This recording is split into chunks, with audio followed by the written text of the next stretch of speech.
America और Iran के बीच युद्ध समाप्त करने के लिए अस्थायी समझौता होने के बावजूद लेबनान में इजराइल हिजबुल्लाह के बीच संघर्ष जारी है। इजरायली हमलों में 18 लोगों की मौत हुई है और 6 इजरायली सैनिकों के भी हताहत होने की खबरें आई हैं।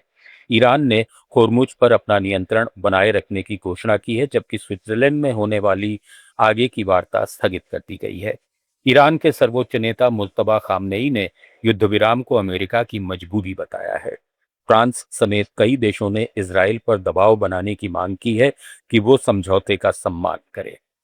उधर अमेरिकी उपराष्ट्रपति जेडी वेंस ने कहा कि युद्ध विराम लागू हो गया है और होर्मुज से तेल का सबसे बड़ा प्रवाह शुरू हो चुका है, जिससे वैश्विक बाजारों को राहत मिली है। हालांकि वेंस ने समझौता वार्ता के लिए स्विट्जरलैंड यात्रा स्थगित कर दी है। गौरतलब है कि समझौते में स्ट्रेट ऑफ होर्मुज फिर से खोलने और अमेरिकी नौसेना के ब्लॉकेट हटाने का प्रावधान शामिल है। इस समझौते के तहत अमेरिका ईरान ने 60 दिन की बातचीत की समय सीमा तय की है, जिसमें ईरान के परमाणु कार्यक्रम पर स्थायी समाधान, प्रतिबंधों में छूट और क्षेत्रीय सुरक्षा मुद्दों पर चर्चा होगी। इस अस्थायी समझौते से क्षेत्र में तनाव कम होने की उम्मीद है, लेकिन लेबनान और परमाणु मुद्दों पर चुनौतियां बरकरार हैं। नाइजर की राजधानी नियामी में देश के सबसे बड़े डियोरी हमानी अंतर्राष्ट्रीय हवाई अड्डे पर हुए हमले में 35 लोगों की मौत हो गई। रक्षा मंत्रालय के मुताबिक इस हमले में 22 हमलावर, 11 सैनिक और 2 आम नागरिक मारे गए। सुबह नमाज के वक्त हवाई अड्डे पर विस्फोट और गोलीबारी की आवाजें सुनाई थी। अल कायदा से जुड़े समूह जेएनआईएम ने इस हमले की जिम्मेदारी ली है। सुरक्षा बलों ने हमलावरों को खदेड़ दिया, जिसमें 4 हमलावर घायल हुए और 20 संदिग्धों को गिरफ्तार किया गया। हवाई अड्डे के पास से बड़ी मात्रा में हथियार, आरपीजी, AK-47 राइफलें और गोला बारूद बरामद किया गया। ये 5 महीने के अंदर हवाई अड्डे पर दूसरा हमला है। अफगान रक्षा मंत्रालय के अनुसार पाकिस्तान के बलूचिस्तान और खैबर पख्तूनख्वा प्रांतों में छिपे हुए ठिकानों को निशाना बनाया गया, जो दोनों देशों की सीमा से सटे क्षेत्र हैं।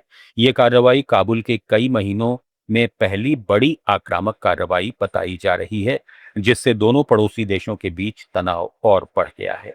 पाकिस्तान ने हाल ही अफगानिस्तान में तालिबान के ठिकानों पर हमले किए थे, जिसमें तालिबान के अनुसार 13 आम नागरिकों की मौत हुई थी, जबकि पाकिस्तान का दावा है कि उसने 26 मिलिटेंट्स को मार गिराया था। ब्रिटेन में लेबर पार्टी के बड़े नेता एंडी बर्नहम ने एक अहम उपचुनाव में बड़ी जीत हासिल की है।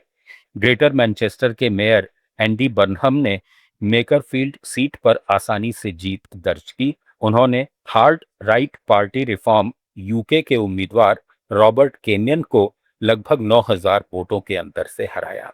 इस जीत के साथ अब बर्नहम संसद में वापस आ गए हैं और प्रधानमंत्री कीर स्टारमर के खिलाफ नेतृत्व की चुनौती देने का रास्ता पूरी तरह साफ हो गया है।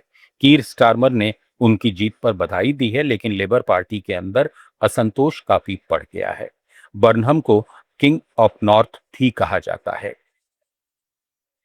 क्यूबा की संसद ने सर्वसम्मति से व्यापक आर्थिक सुधारों को मंजूरी दे दी है। राउल कास्त्रो और कम्युनिस्ट पार्टी के समर्थन वाले इन सुधारों का मकसद देश के समाजवादी मॉडल के बड़े हिस्से को निजी क्षेत्र के लिए खोलना है, ताकि अमेरिकी प्रतिबंधों के दबाव में जूझ रही अर्थव्यवस्था को नई जान मिल सके। इससे निजी बैंक खुल सकेंगे, कंपनियां 100 से ज्यादा कर्मचारी रख सकेंगी और उद्यमी कई व्यवसाय चला सकेंगे। राष्ट्रपति मिगुएल डियाज कानोल ने कहा कि ये बदलाव समाजवाद से मुंह मोड़ने के नहीं, बल्कि लोगों की जिंदगी बेहतर बनाने और संसाधनों का सही उपयोग करने के लिए हैं। ये 1959 की क्रांति के बाद क्यूबा का सबसे बड़ा आर्थिक बदलाव माना जा रहा है।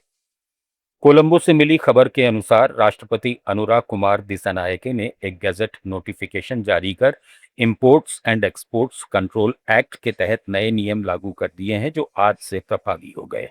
इन नियमों के तहत बैंक हर रेमिटेंस को यूनिक आईडी देंगे और श्रीलंका कस्टम्स को आयातक का टैक्स आईडी, पता, खाता विवरण, मुद्रा मूल्य, सामान का विवरण और अन्य जानकारी तुरंत उपलब्ध कराएंगे। आयातकों को अग्रिम भुगतान से पहले कस्टम्स में रजिस्ट्रेशन कराना जरूरी कर दिया गया है। बिना इसके बैंक भुगतान नहीं कर सकेंगे। ग्लोबल न्यूज में फिलहाल इतना ही। जुड़े रहिए लेट्स माइक के साथ।